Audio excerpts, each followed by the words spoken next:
Allah itu sangat maha pemalu.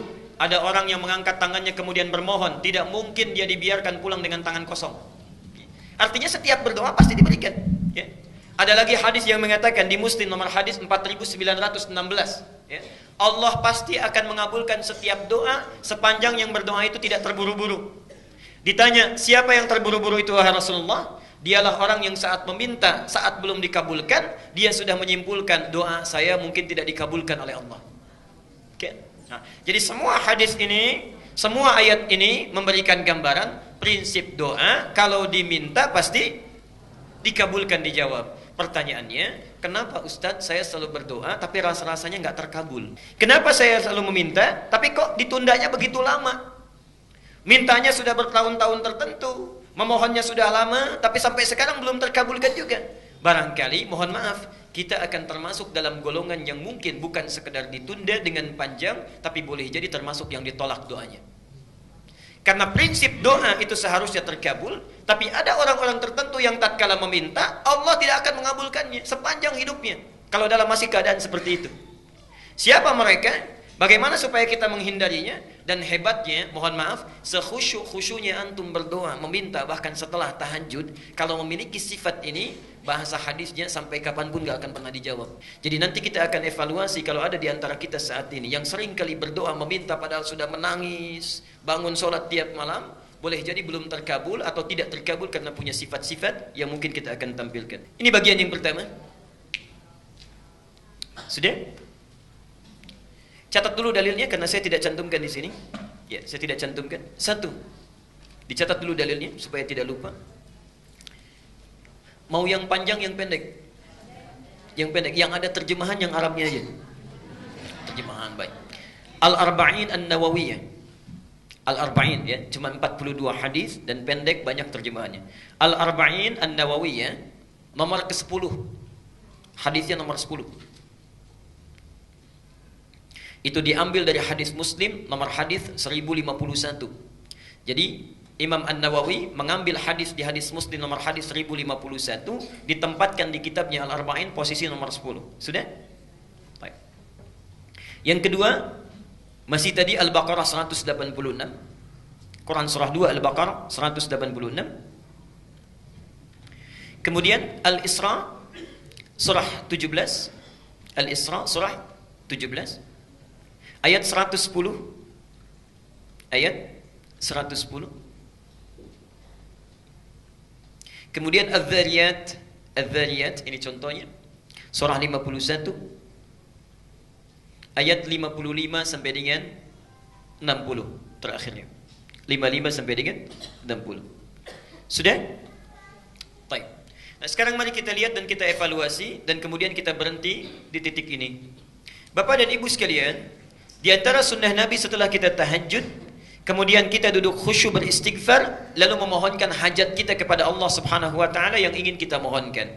Nah, penting diketahui, sebelum kita memohon kepada Allah, ada sunnah Nabi yang lain terkait dengan adab-adab berdoa.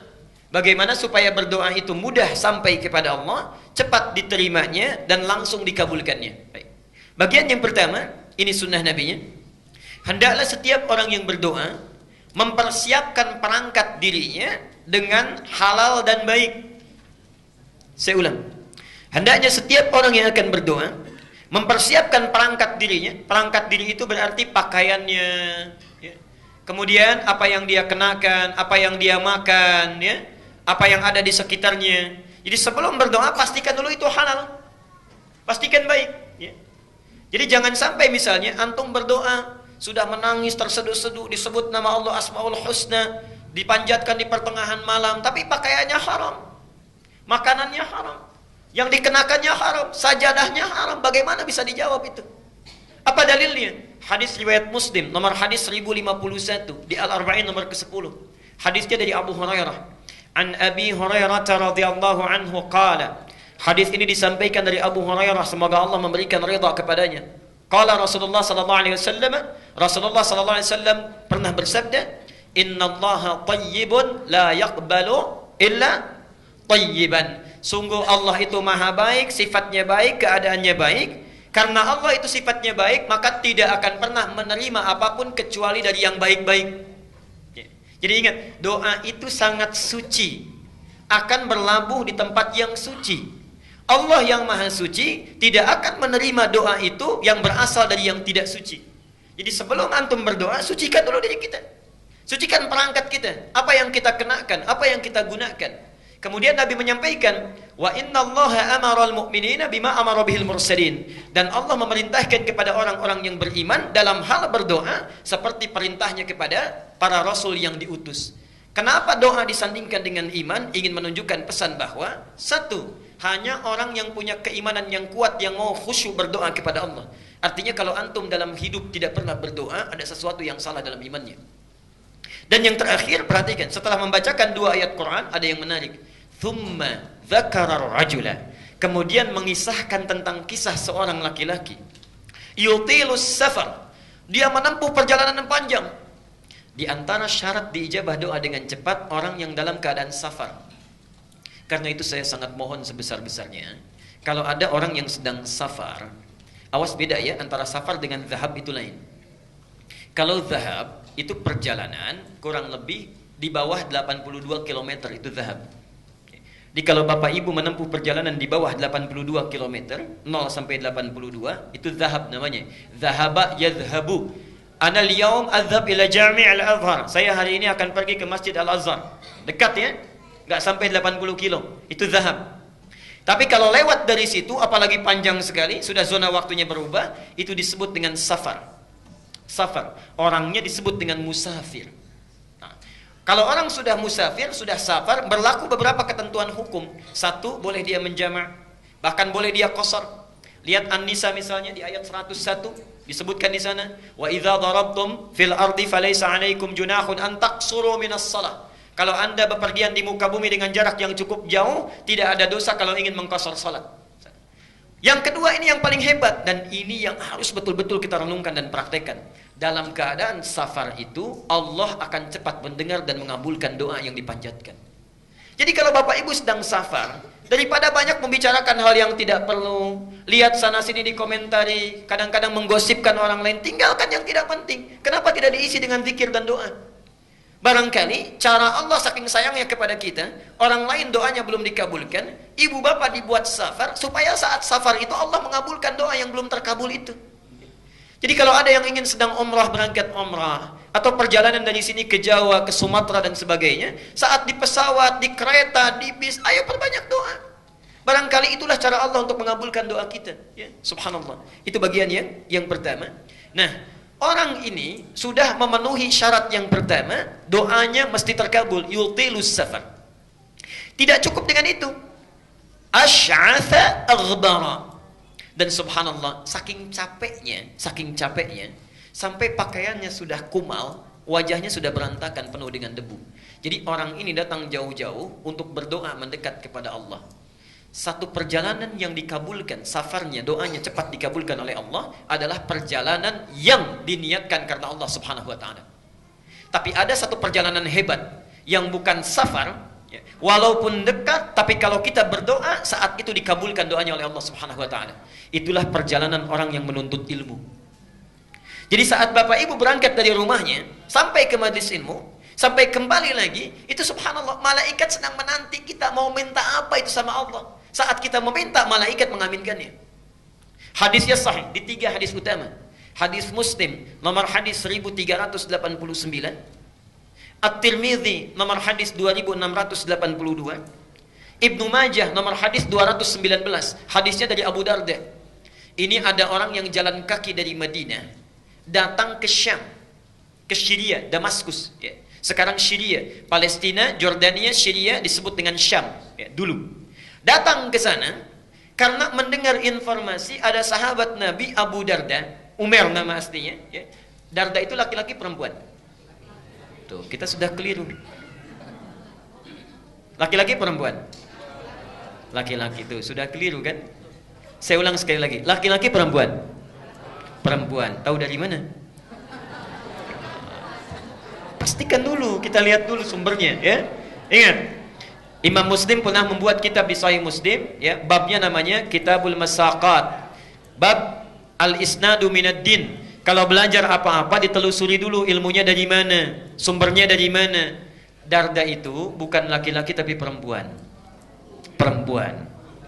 Jadi sahabat Nabi ini asalnya orang yang sangat kaya, punya toko banyak, melimpah hartanya. Saat Nabi datang belum masuk Islam. Singkatnya satu kali, subhanallah, singkatnya beliau masuk Islam berubah menjadi zuhud, ya. Segala hartanya disedekahkan, mendekat kepada Allah, subhanallah. Harta yang dia kumpulkan digunakan untuk kepentingan Allah dan Rasulnya. Dan yang paling hebat ada dua hal. Satu, punya teman karib yang selalu menunjukkan kepada kebaikan. Ini contoh bagi kita. Silahkan nanti lihat di Riyadhus Shalihin, itu ada pembahasannya. Teman karibnya Salman Al-Farisi. Ada bab, Imam An-Nawawi menempatkan hadis ini, menyampaikan bab 31 kalau tidak keliru. Salman berkunjung ke rumah Abu Darda. Saat itu Abu Darda sedang puasa. Ketika Salman disuguhi, kata Abu Darda, silahkan makan. Kata Salman, kenapa engkau tidak makan? Saya puasa, saya tidak akan pernah makan sebelum engkau juga makan bersama saya. Ada banyak kisah yang bisa kita gali itu. Nah, Abu Darda ini kenapa disebut dengan Abu Darda? Karena Uwaimir ini punya putri perempuan yang sangat cantik, luar biasa, namanya Darda. Darda inilah ditaksir banyak orang, sampai saat itu ditaksir oleh gubernur Syams. Tidak perlu saya sebutkan orangnya. Ditaksir ingin dinikahi, maharnya besar luar biasa, tapi subhanallah ditolak oleh Abu Darda ini dengan kalimat yang sangat indah sekali. Saya sudah merawatnya puluhan tahun untuk dekat dengan Allah. Sekarang dia sudah baik, saya tidak ingin titipkan pada keadaan seseorang yang kalau dia menjadi pasangan anak saya, bisa lupa dia dengan ketaatan yang telah saya bina itu. Anda bisa bayangkan. Kalau bapak ibu misalnya punya anak perempuan, dilamar oleh orang kaya, punya kedudukan besar, segala bisa dikabulkan, diterima atau sulit untuk ditolak?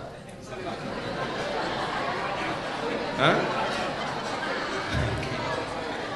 Baik. Diterima atau sulit untuk ditolak?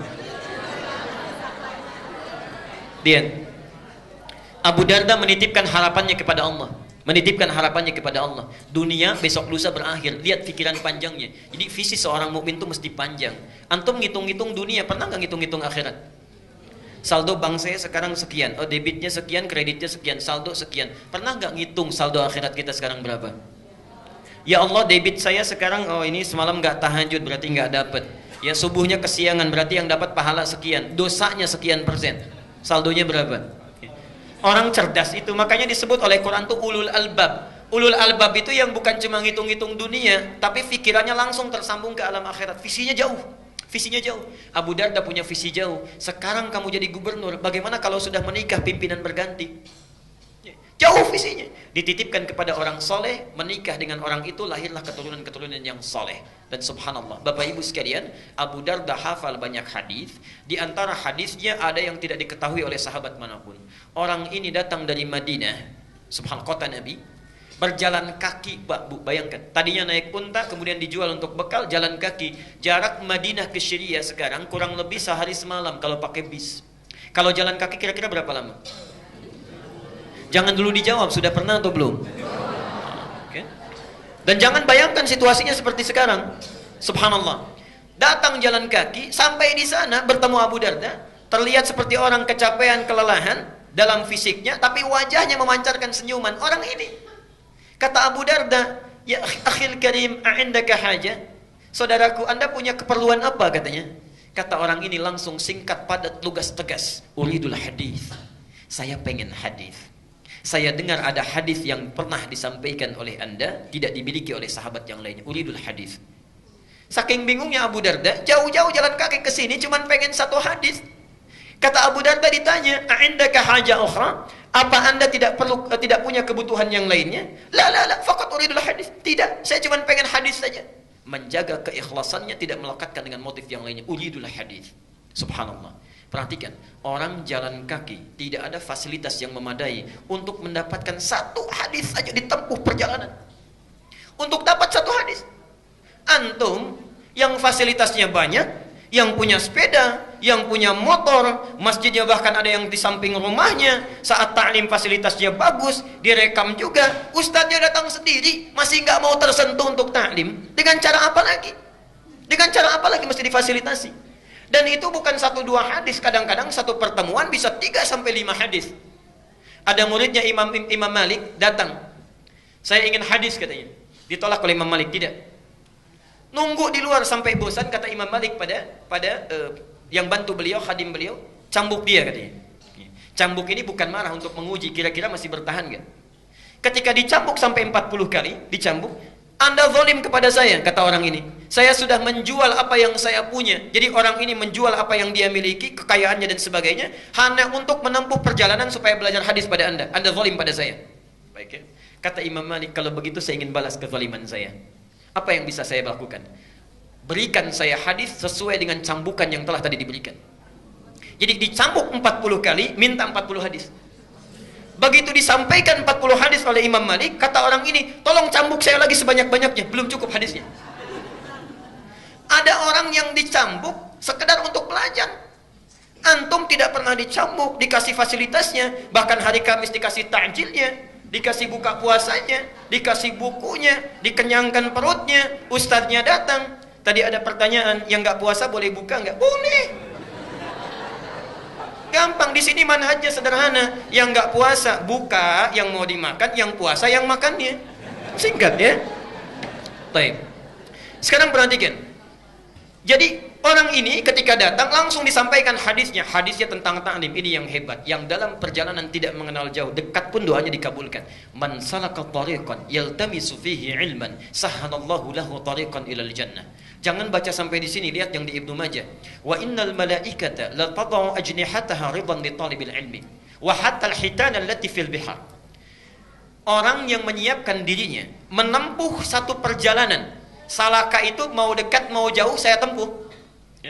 Jadi orang yang serius menyiapkan dirinya menempuh satu jalan, yaltamisu fihi ilman. Kalimat iltamasa itu bukan sekedar belajar, menyiapkan perangkatnya supaya bisa diraba, dicatat, dilihat. Perhatikan. Sahhalallahu lahu tariqan ilal jannah. Balasan pertama, Allah akan mudahkan langkahnya menuju surga karena ilmunya.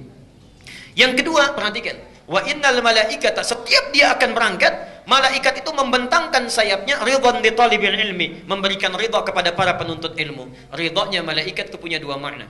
Satu, memohonkan ampunan, al-istighfaru lahu, dan yang kedua, mengaminkan doa setiap yang dimohonkan oleh para penuntut ilmu. Jadi tolong pakai ini sunnahnya. Setiap berangkat dari rumah sampai sini, sampai pulang lagi, gunakan sunnahnya. Jangan cuma di jalan lihat pohon bagus, dikomentari bagus. Lihat rumah orang-orang yang bangun, kita yang komentar. Lihat orang jalan olahraga, kita bawakan, sampaikan pada teman. Duh, orang itu ya, jam segini olahraga, harusnya taklim. Udah ria tuh. Banyak yang dibawa. Kenapa kita tidak gunakan dengan zikir istighfar pada Allah? Perbanyak doa mendekat kepadanya. Subhanallah, itu taklim. Nah, orang tadi datang jauh-jauh, itu sudah cukup baginya doanya dikabulkan. Apalagi tujuannya ingin berdoa. Yang lebih hebat, yamuddu yadaihi ila sama, mengangkat tangannya ke langit begini. Tsumma qala, kemudian mengatakan, ya Rabb, ya Rabb, disebut Asmaul Husna. 3 syarat doa mestinya terkabul dengan cepat. Apa kata Nabi? Fa anna yustajabu lidzalik. Gimana doa kamu bisa dijawab? Famat'amu haramun wa mashrabu haramun wa malbasu haramun wa ghudhiya biharamin. Makanannya haram, minumannya haram, pakaian yang dikenakannya haram, dan perangkat kehidupannya berasal dari yang haram. Orang seperti ini, perhatikan kalimatnya. Yustajab itu bukan fi'il madhi tapi fi'il mudhari. Mudhari itu bentuknya past tense continuous future. Jadi orang ini kapanpun meminta, sesulit apapun, menangis darah apapun, gak akan pernah dijawab oleh Allah Subhanahu wa ta'ala selama perangkat hidupnya itu haram. Karena itu bertakwalah kepada Allah. Kita berhenti dulu di bagian yang pertama ini. Jadi kalau antum ingin segera dikabulkan doa oleh Allah, maka coba lihat diri kita sebelum berdoa. Ada yang haram tinggalkan, yang kurang perbaiki, yang sudah bagus pertahankan dalam kehidupan.